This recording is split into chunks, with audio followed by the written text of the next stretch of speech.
Alina sat alone in a small hospital waiting room. Her mother was inside, struggling to breathe. The doctor said she needed surgery soon, but the cost was too high, and Alina had no money left. She had already sold her jewelry, left her job, and borrowed from friends. Nothing was enough. Just when everything felt hopeless, her phone rang. It was a number she didn't recognize. She answered, and a calm voice spoke. "Miss Alina, I have an offer for you. It may sound strange, but it will solve your problems." At first, she thought it was a scam, but when she was invited to a private meeting the next day, she went, not because she trusted them, but because she had no choice. The meeting was in a clean office with soft music and strong coffee. There sat an old man, maybe in his late 60s. Dressed in a black suit, his name was Mr. Harris, a rich businessman. Known for being powerful in private, he didn't smile much, but his voice was steady and polite. "I need a wife," he said calmly. "Not for love, but for company, for image, and for certain legal matters." He slid a paper across the table, a marriage contract. "You will be my wife for 1 year. In return, I will pay for your mother's surgery, clear your debts, and give you a home you've never dreamed of." Alina stared at the paper, her hands cold. She didn't understand why a man like him would need someone like her. He was rich, respected, and had everything. Why choose her? Mr. Harris answered her silence. "I have no interest in young love or games. I need someone loyal, quiet, and respectful. You'll live comfortably, and after 1 year, we part peacefully." Alina looked down. She felt ashamed, confused, but also desperate. Her mother's face flashed in her mind, lying weak in the hospital bed, smiling through pain. This wasn't love. This wasn't a dream wedding, but it was survival. She signed the paper, and just like that, she became Mrs. Alina Harris. The wedding was small, private, and quiet. No friends. No family, just 2 signatures, 1 ring, and a contract. Mr. Harris remained polite, even gentle, but something about him felt cold. Like a wall made of ice, no one could break. After the ceremony, he walked her through his mansion. The place was large and beautiful, but too quiet, too clean, as if no one truly lived there. Then he said something strange. "There's only one rule. Alina, you may go anywhere in this house, but never open the red door at the end of the west hallway." She blinked, confused. "Why?" she asked. His eyes met hers, but only for a second. Then he looked away and said, "Because some doors should stay closed." That night, Alina lay in a bed bigger than any she had ever known. Silk sheets, golden lamps, soft music in the distance. But she couldn't sleep, not because she was uncomfortable, but because she couldn't stop thinking about that red door and the man she'd just married, who sat downstairs, silent, mysterious, and hiding something behind a single locked hallway. The sun rose slowly over the quiet hills, bathing the large stone mansion in golden light. Alina opened her eyes in a bed so soft she almost forgot where she was. For a moment, she thought she had dreamed it all. But then she looked around the gold-trimmed furniture, the tall windows, the silence. It was real. She was now Mrs. Alina Harris. She dressed in silence. The closet was full of expensive clothes, all perfectly folded, untouched. A maid named Clara knocked gently on her door. "Breakfast is ready, madam," she said with a polite smile. Madam, that word still felt strange. Alina followed Clara to the dining room. It was huge, with long chandeliers and polished silverware. But only one chair was occupied. Mr. Harris, reading a newspaper and sipping his tea, he looked up briefly and nodded. "Good morning," he said, without emotion. "Did you sleep well?" "Yes, thank you," Alina replied softly. That was all. They ate quietly, like strangers in the same play. After breakfast, Mr. Harris stood up. "I will be in my study most of the day," he said. "Feel free to explore the house." just remember. What I told you, stay away from the red door, and with that, he walked away. Disappearing behind tall wooden doors, Alina wandered through the halls of the mansion. Each room was beautiful. There was a grand library with books from every century, a music room with an untouched piano, an art gallery full of paintings, some warm, some dark, but the whole house felt like a museum, elegant but lifeless. The maids moved quietly, always in perfect order. No one talked much, no laughter, no casual conversation, only the sound of footsteps and the occasional opening of a door. As she walked through the west hallway, she saw it, the red door. It was simple, but deep red in color. Like blood dried in sunlight, it stood at the very end. Locked with a brass handle, she stared at it longer than she meant to. What was behind it? Why was it the only forbidden place in the house? That night, Alina had trouble sleeping. She heard music soft and slow, coming from somewhere in the mansion. It wasn't the radio. It sounded old, like something played from a record. She put on her robe and stepped out into the hallway. The music led her toward the west side of the mansion. As she walked, the notes became clearer. She stopped near the red door. The music was coming from inside. She leaned closer. Suddenly, the music stopped. Complete silence. Her hand trembled as she reached for the door handle. It was cold, ice cold. She stepped back. Her breath quickening, she ran back to her room, heart pounding. The next morning, she asked Clara, "Do you hear music at night?" The maid looked down. "I don't hear anything, madame," she said quickly, and walked away. Alina watched her go, and for the first time, she realized something important. This house had secrets. Mr. Harris had secrets, and whatever was behind that red door was meant to stay buried, but her heart had already opened the first crack. And curiosity, once awakened, is hard to silence. Days passed slowly in the mansion. Alina began to learn the rhythm of the house. Everything moved with quiet rules. Meals on time, footsteps soft, conversations short. Mr. Harris remained distant. He was never rude, but he never smiled either. He spent hours inside his study. Door always closed. Alina tried to keep herself busy. She walked through the garden, read books from the grand library. But her thoughts always circled back to the same place, the red door, and the soft music she had heard that night. Music no one else claimed to hear. One rainy afternoon, Alina found herself wandering again. This time, the house felt colder. Maybe it was the weather. Or maybe something was shifting inside her. She stood outside Mr. Harris's study and looked around. The door was slightly open, just enough to tempt her. She knocked gently, but there was no answer. "Mr. Harris." She called, no reply. She stepped in slowly. The room smelled like old paper and leather. Dark wooden shelves lined the walls, filled with thick books and framed documents. The desk at the center was clean to clean, except for one drawer that didn't sit flush like the others. It looked forced shut, almost jammed. Alina hesitated, then knelt down and pulled gently, locked. She looked around the desk again and found a small key hidden under a stack of old files. Her fingers shook as she placed it into the lock. The drawer clicked open. Inside were letters, old, delicate, and written in beautiful handwriting.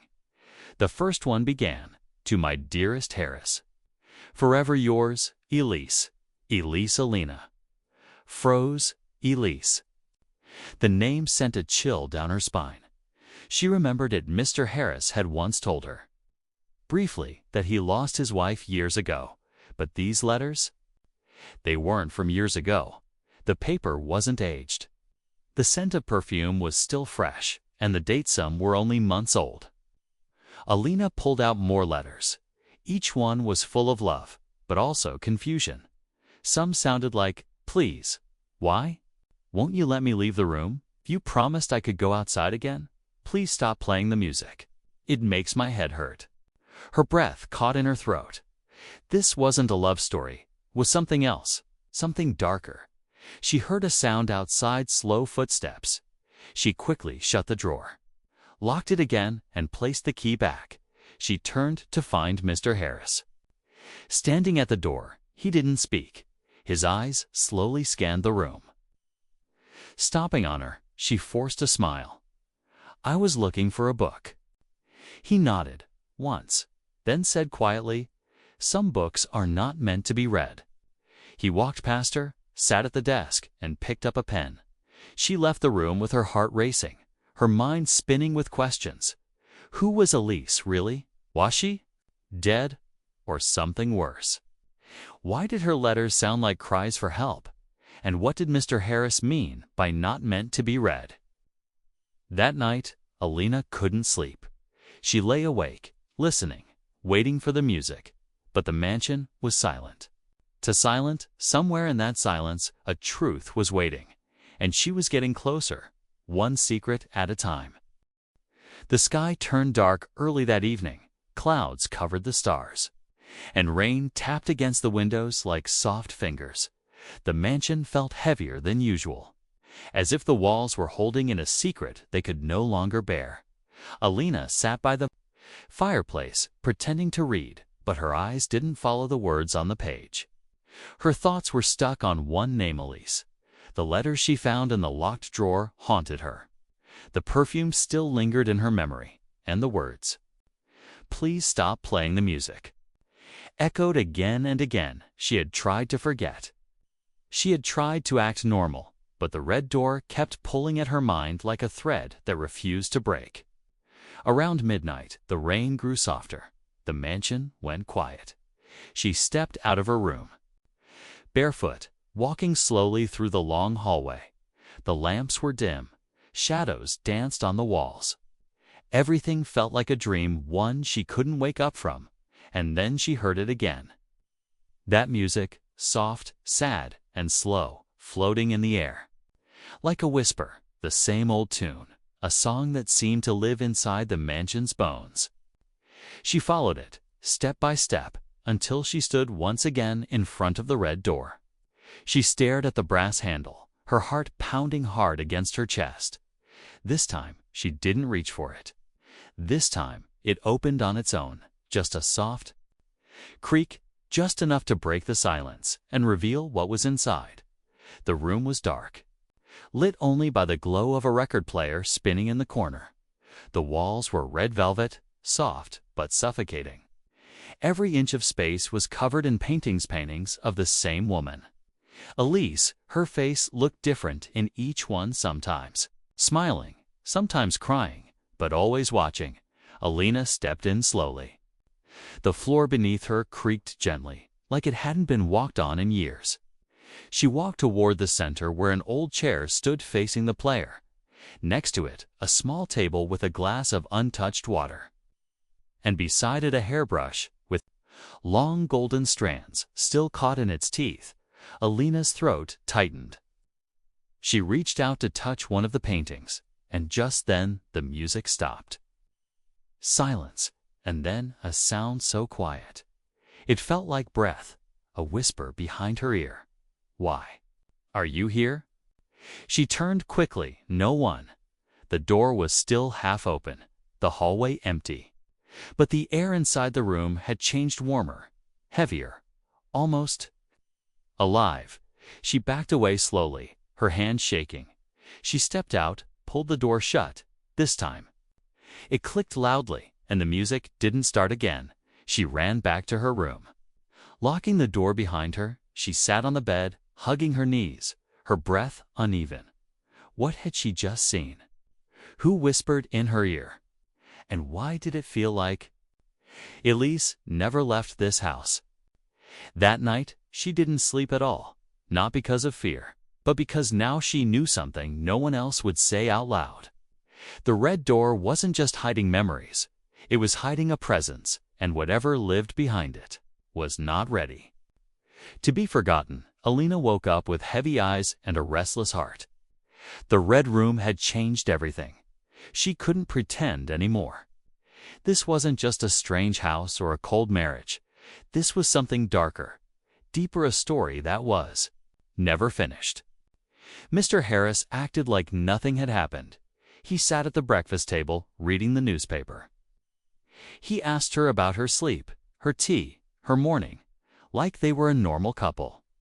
But Alina saw it now. He was hiding behind manners. His calm voice was a wall, and she was ready to climb it. After breakfast, she stood behind his chair and asked, "Who is Elise?" The newspaper lowered slowly. For a second, his hands froze. Then he folded the paper neatly and placed it on the table. "Elise was my wife," he said quietly. "She died a long time ago." Alina didn't believe him. She had touched Elise's hairbrush, smelled her perfume, heard her name whispered in the dark. She didn't just die, did she? Alina asked. Mr. Harris looked at her, eyes unreadable. He took a long breath. And then, for the first time, he told the truth. Elise was delicate, he began. She loved music, painting, books, but she was also sad. She would stay in the red room for days, sometimes crying, sometimes laughing for no reason. Alina listened closely. She was sick, she asked. He nodded. Slowly, the doctors didn't have the right words back then. They called it melancholy or madness. But really, she was just lost in her own mind. He stood up and walked toward the window. She wanted to leave the house, but I couldn't let her, not in that condition. Alina's chest tightened. She begged to go. He continued, but I thought I was protecting her. Then came the silence, a long one, until Alina asked, and then she vanished. Mr. Harris turned to her. She disappeared one night during a storm. We searched the woods, the town, everything. No trace, no body, no answers. He looked down for years. I believed she would come back. Alina stepped closer. "Why do you still keep her room like that?"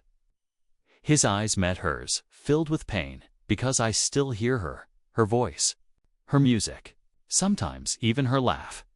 He shook his head slowly. "Maybe I've gone mad too." Alina didn't know what to believe. Was Elise a ghost? Or just a memory that refused to die? Was Mr. Harris guilty? Or just broken by love? Later that day, Alina returned to the study. She opened the locked drawer again. But this time, there was a new letter. Fresh, cream-colored, written in the same beautiful handwriting. It was addressed to one person. Alina, her hands shook as she unfolded it. The first line made her skin go cold. "He didn't kill me, but he knows who did." She sat down slowly. Her breath caught in her throat. The rest of the letter was short, filled with warnings, mentions of someone unnamed. Someone Elise had feared. Someone still close. Alina folded the letter and hid it in her dress. She looked around the room and realized this house had many doors. But not all of them were made of wood. Some were made of silence, secrets, and lies. And now she had opened all three. Alina didn't sleep that night. She lay in her bed, staring at the ceiling, her hands wrapped around the letter Elise had written to her. The words replayed in her head like a haunting lullaby. "He didn't kill me, but he knows who did." That sentence had cracked something inside her. It changed the way she looked at everything. The mansion, the maids, Mr. Harris. Even herself. She was no longer just a contract bride. She had become part of a mystery she never agreed to enter. By morning, she looked tired but determined. She needed answers, not from whispers, not from letters, from someone real. She went to Clara, the head maid, older, quiet, always respectful. Alina had noticed something strange about her from the beginning. Clara was the only servant who never looked into her eyes. Always polite, always distant. But now, Alina was ready to ask directly. "Clara," she said, "how long have you worked here?" Clara looked startled. 25 years, madame. So you knew Elise." Clara's hands paused over the teacup she was carrying. "Yes," she said softly. "I did." Alina stepped closer, her voice low. "Was she happy?" Clara hesitated, then whispered she was. Trapped. Those two words stayed with Alina all day. Trapped. Not sick, not sad, trapped. That evening, as she sat on the edge of her bed, something caught her eye. The pillow looked different, puffed up, uneven. She lifted it gently, and there, hidden beneath, was another envelope. Her name was on it again. Alina's hands trembled as she opened it. The handwriting was the same Lisa's, elegant and sad. This one was longer, a full letter, written as if Elise knew someone would come, someone curious enough to look past the rules, someone brave or foolish enough to open the red door. The letter told of a secret visitor, a man Elise had known before her marriage to Mr. Harris, a man she once loved and who never truly let her go. He would come at night when Mr. Harris was away. They would talk, sometimes argue, sometimes cry. But one night, something went wrong. There was shouting, then silence. Elise wrote, "I wanted to leave that night. I packed a bag. I told him I was going. He begged me to stay, but I couldn't. He grabbed me. I slipped. I hit my head. The last thing I remember was falling." The letter ended there. No signature, no goodbye, just a drop of smudged ink near the corner like a tear frozen on paper. Alina sat still. Was it an accident? Was it a crime? And who was he? The lover, Mr. Harris, or someone else who had remained in the shadows this whole time? She took the letter and walked to the study. Mr. Harris wasn't there, but a small safe sat beneath the desk. She had seen it before, ever opened it, but now she noticed it had the same kind of keyhole as the drawer. She took the old key and slowly turned it. It clicked. Inside were more letters, photos, and a necklace. A small silver locket inside was a photo of Elise and a man Alina had never seen before. Young, smiling, and definitely not Mr. Harris. Her heart raced. The truth was almost clear, but not complete. Not yet. One more door had to open, and she knew exactly where to go next. The red room was waiting, and this time, she wouldn't walk out the same. The red room waited in silence, like it knew she was coming. Alina stood in front of the door one last time. This time, she didn't tremble. She didn't listen for whispers or music. She already knew the truth was inside. She opened the door. Slowly, the record player sat in its place, quiet now. The portraits of Elise lined the walls like memories frozen in color. The air smelled faintly of old perfume and forgotten tears. Alina stepped in and turned on the light, but something was different this time. The carpet had shifted, slightly out of place. She moved a hand, saw a trapdoor underneath. Her heart skipped. She hesitated, then lifted it open. It led to a small wooden staircase, dark, narrow, and filled with dust. She climbed down, each step creaking under her weight. At the bottom was a storage space, boxes, old furniture, and cobwebs. But in the corner, she saw a trunk, large, heavy, locked. She used the same old key again. It worked. Inside the trunk were clothes, books, and at the bottom a diary. The name on the first page, Elise M. Harris. Alina sat down on the floor and opened the fragile book. The pages were full of Elise's handwriting. She read for hours, page after page of Elise's pain, her longing, and her fear. Elise wrote about her deep love for Mr. Harris, but also about a man named Jonas. Her first love, the one she never truly let go. Jonas had come back into her life after her marriage. He begged her to leave, promised her freedom, a new life, but Elise was torn between past love and her new, strange loyalty. In one entry, Elise wrote, "I told Jonas this would be the last time. I couldn't keep betraying my husband's trust." Jonas didn't take it well. His eyes changed. He wasn't the man I remembered anymore. The final entry was the most chilling. Jonas says if I leave him again, he'll make sure no one else has me either. If something happens to me, I pray someone will find this. Alina closed the book, her hands shaking. Jonas. The man in the locket, the man no one ever spoke of. He had come into Elisa's life like a dream, but turned into her final nightmare, suddenly. Alina understood everything. Mr. Harris didn't kill Elise. He had tried to protect her, and after she disappeared, he lived with guilt. Not because of what he did, but because of what he couldn't stop. She climbed back up, returned to the study, and found Mr. Harris waiting. He didn't ask where she had been. He just looked at her quietly. Alina placed the diary in front. Of him, I know the truth now, she said. His hands touched the book like it was made of glass. His voice broke for the first time. I tried to save her, he whispered. I didn't get there in time. Tears slipped from his eyes. Not the tears of a killer, but of a man who carried love like a wound that never closed. Alina sat beside him for the first time. Not as a wife or hire, but as a witness to his pain. She didn't say anything. She just stayed. Because some stories aren't about perfect endings. They're about truth.